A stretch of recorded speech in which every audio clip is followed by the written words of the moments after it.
Assalamualaikum warahmatullahi wabarakatuh. Hi guys. Okay, before we start our video today, let me introduce myself. My name is Febri Guntur. I'm a student from English department of Unimus. Okay, now I will give a comment about some video debates about religion. Okay, before I will give a comment about this video, about this debate video. First, I will give you this video. Okay, check this out. Doctrine which oppresses its people. All over the world, this is the truth. And if we look at the West, there's not a single country that is blissfully free of Islam. Sharia law in itself is divisive. It deliberately undermines the status of non-Muslims. It gives them the term kafar. They don't have the rights that Muslims have. And this is enshrined in all of the Islamic texts, from the Quran to the Hadith. Non-Muslims have a lower class status. My organisation is Stop Islamisation of Europe. We are being Islamised. While our troops are being bombing democracy into Muslim countries such as Afghanistan and Iraq, we're instilling Sharia law in our own country. What's happened in Harrow is the councillors who opposed us are now forcibly feeding school children halal slaughtered food. So the Islamisation of these children is taking place without their parents' knowledge. It's just been exposed this year. There's a bit of a debate going on in Harrow as to whether that's the case. It may interest people to know that in Denmark, every piece of poultry sold in supermarkets, apart from a tiny proportion of organic produce, is halal slaughtered. People are being force-fed this produce deceitfully. You appear to be conflating cultural integration and Islamisation, simply because as society, as we are a democracy, we decide to accept the values of other people that decide to come to our country. We accept that this isn't necessarily some sort of Islamisation. These are the foundations of democracy. No, not at all. No.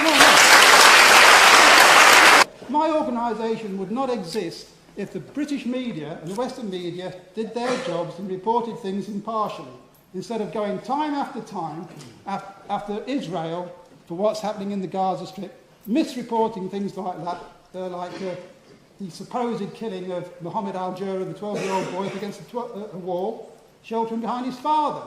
It was complete fabrication, thrown out of a French court. No redaction, no retraction by the media. If the media did their job properly, I would not need to stand here now debating the issue. In fact, none of us would need to be here, because you would all agree with me.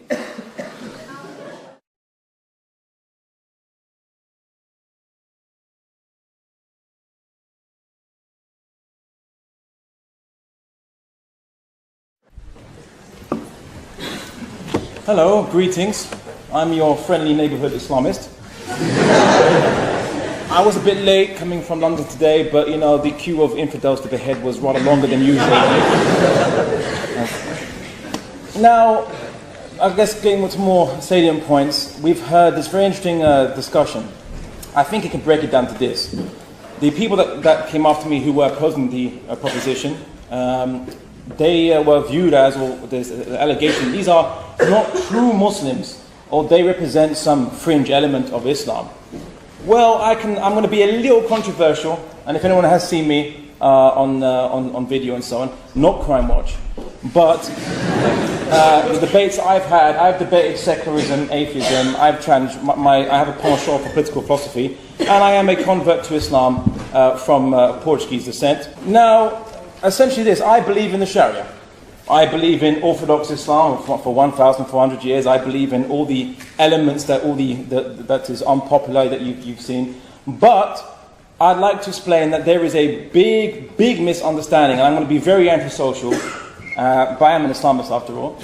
And I'm going to have to not take people's points, because I've got a lot of things I want to refute. And basically, the organisation I was part of does a lot of debating. I'd like to make another point that in last year, December the 10th, my organisation invited Stephen Gash for a debate on is Islamification of Britain myth or reality. He pulled out a few days before that. No, sorry. And not take a point of information. You can respond afterwards. Okay. Anyway, now he said, I want to ask the point he said at the beginning. He said that the West is summed up by democracy. So whatever the people choose is correct. So if the people choose to massacre a minority of their population, let's say the Jews, then it should be correct according to the criteria of Stephen Gash. No doubt perhaps this will allow him in the future to discharge some agendas that he might have against the Muslim population, another Semitic religion, which is with the same kind of law system. In fact, virtually an identical law system to the Jewish faith. Now, also, they said that so women only got the vote 100 years ago, while in Islam, 1,400 years ago, the Prophet Muhammad requested the Pledge of Allegiance from women and men, and that's in the text. They said that Islam doesn't give Muslims rights. Well, I like to quote, let's deal in text. Let's not deal with what I say. According to Stephen Gash, I'm a lying Muslim. So, I'm going to deal, yeah, there he goes. So, reminds me of that excerpt from the film Kingdom of Heaven. That's a Saracen, he lies.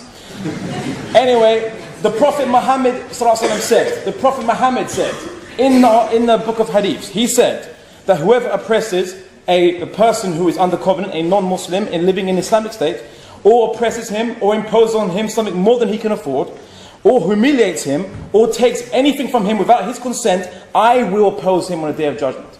The Prophet Muhammad also said that anyone that harms a dhimmi has harmed me.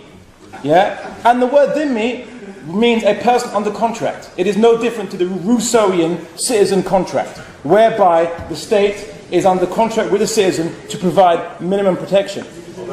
Now, I'm totally happy to debate this entire subject on what the text actually says, including when the sacred months have passed, kill infidels wherever you find them. Let's quote the entire surah. The entire surah says about those polytheists who were in an alliance, or not alliance, an agreement with the Muslims for a neutral non-aggression. They broke the agreement.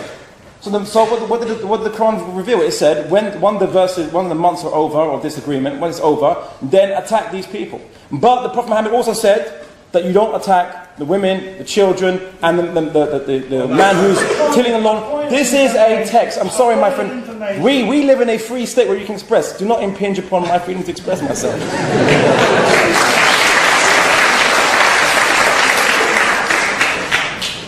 Okay. He says, why don't we see Muslims challenging these extremists that come on media, on TV and so on? We held a debate. We invited the BNP to criticize Islam on a public platform, much to the UAF's disgruntlement with this. And we begged all the media organizations, come see Muslims giving a free platform to the BNP, one of the most ardent detractors. Our most ardent detractors.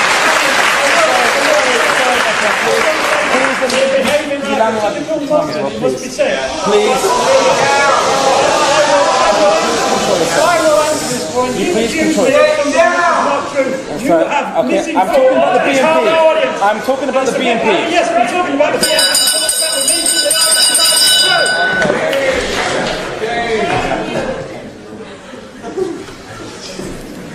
Anyway, we begged the BBC, Channel 4, we begged ITV, we begged every media outlet we could find to come cover this. We'll show you Muslims supporting free speech. It wasn't newsworthy, they said. Wasn't newsworthy. Right? And this is the problem, that we Muslims who did our best to try to display an action showing that we support open debate, which is an Islamic concept, by the way. This was not allowed to be shown by the media, and that's why you don't see Muslims opposing Anwar Chowdhury, because the media will not show you this to you. So, Mr. Gash, I'm talking about the BNP. Are you got conscious? Gash. All right. Excuse me, Mr. Gash. He has the floor. Please respect our rules. If not, we have to escort you out. So please, I understand. Please.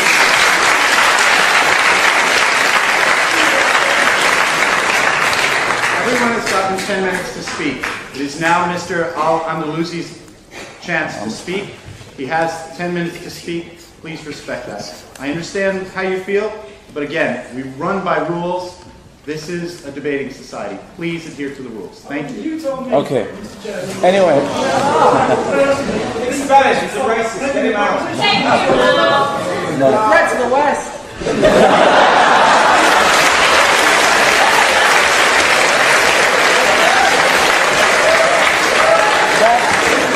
That's next week's debate. Anyway, now on to secularism. You know, is religion a threat to secularism? I'll tell you this. I think secularism does not...